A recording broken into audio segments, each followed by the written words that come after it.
Hi, this is Tutor Nick P, and this is Word Origin 75. The word origin today is zombie. Okay, let's take a look at the note here.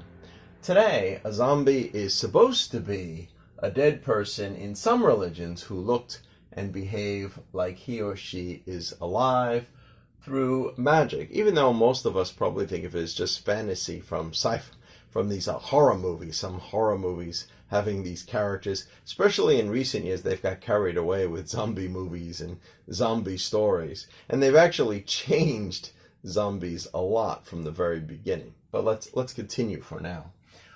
We do have a second meaning of zombie, sometimes referred to as a real person.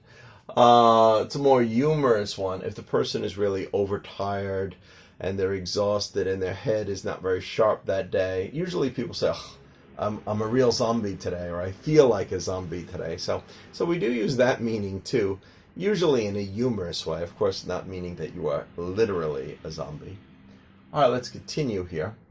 Out of all the typical horror movie creatures, such as vampires, werewolves, Frankenstein, etc., zombies are the only ones based on some truth. Okay. The origin of the word comes from the West African languages, I think around the Congo area, if I remember correctly.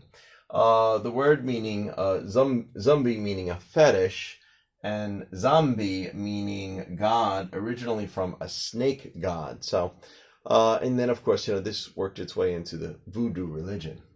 So let's continue here. Zombie comes from the religion of voodoo. Like we always hear about voodoo dolls. Well, they're the ones that's connected to zombies too. Some voodoo priests, known as bokers or a boker, this type of voodoo priest. So I don't know if all voodoo priests do this, but ones that have done this practice is referred to as a boker. So bokers used a concoction. Concoction means like a strange mixture of herbs, shells, fish, animal parts, bones, and some objects that they made into a powder. The key poisonous substance was tetrodotoxin from the deadly puffer fish or the blowfish. Remember that's that fish you have to be a special chef to learn how to cook because you might accidentally poison your customers.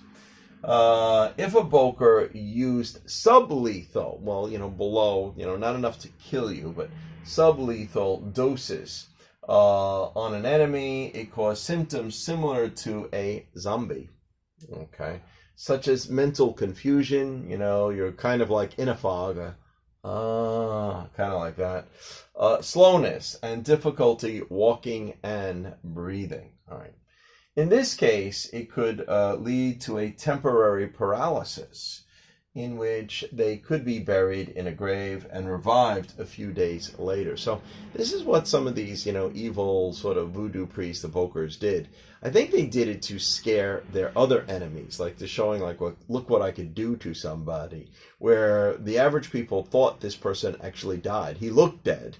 I think it slowed down your heart rate and everything else to the point where they bury them, and then suddenly, like 3 or 4 days later, you see the person walking around again. But now they're practically kind of, I think there was some brain damage, with the slowness, not one they recover from, not just from tiredness. They might have walked around like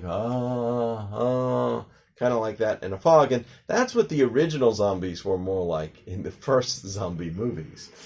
Okay. So let's continue here. Yeah, in 1968, the director George Romero started to popularize the idea of zombies in his movie Night of the Living Dead, and then he made a few more after that too. But he took the original idea of the real zombie, somebody that was, dug out of a grave. Now, of course, Hollywood added a lot of things. Zombies have never been able to, eat people's skulls. They actually say, even if there was such a thing as a zombie, the human jaw is not strong enough to bite through a skull and eat human brains. So of course that part is total fantasy. And nowadays with the zombie movies, they've completely changed. The original zombie could barely move. He was walking very slowly, like this. And now they can run, they can speed, they can chase after you. So Hollywood has really, given some zombies practically like superpowers now. So they changed a lot over time. But this is really where zombie really comes from. So there's some truth base to it, but Hollywood, added a lot of stuff too. Anyway, I hope you got it. I hope you enjoyed it. I hope you found it informative. Thank you for your time. Bye bye.